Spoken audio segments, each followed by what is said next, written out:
2 दिवस अगोदर रात्री 12 वाजता मला पंकजा पालवेचे एक कार्यकर्त्याचा कॉल आला आणि मला शिवीगाळ केली आणि मला जीवे मारण्याची धमकी दिली आणि म्हणत होता की तू असं व्हिडिओ बनवू नका पंकजाताईबद्दल.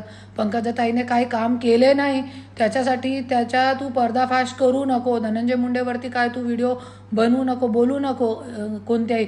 आणि तू काय केली आहे आजपर्यंत, तू बीडमध्ये राहताना तू काय केली आहे, तूनी संपदा मुंडेला न्याय दिला का, तू गोरी गर्जेला न्याय दिला का, असं मला म्हणत होता.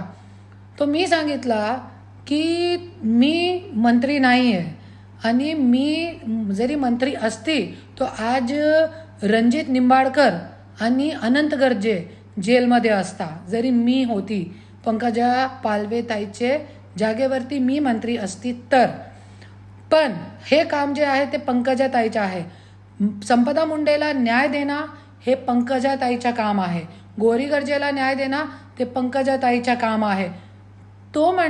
ते पंकजा पालवे ताई म्हणतीये ना, ते ओबीसी समाजाची नेता आहे, वंजारी समाजाची मुलगी आहे. ते वंजारी समाजाची महिलांना न्याय देणं त्यांचा फर्ज आहे आणि वंजारी समाजाच्या लोकांनी त्यांना निवडून दिलेलं आहे. तो त्यांना विचारा तुम्ही. आणि तुम्ही मला शिवीगाळ करण्यापेक्षा, मला जीवे मारण्याची धमकी देण्यापेक्षा तुम्ही तुमच्या नेत्याला सांगा लोकांचे काम करा. फक्त जातीपातीच्या राजकारण करून स्वतःची पुऱ्या भाजून मोठे मोठे भ्रष्टाचार करणारे हे लोक. चिक्कीचा घोटाळा केला होता, मोबाईलचा घोटाळा केला होता, माझ्या नवऱ्याने मला सगळं सांगितलेलं आहे. तरी पण मी आज गप्प आहे आणि खूप मोठी मोठी आहे ह्यांचे. पण मला जरी शिवीगाळ केली, जरी मी तोंड उघडला, आता तो फक्त मी लोकांचे प्रश्नवर बोलते. पण जरी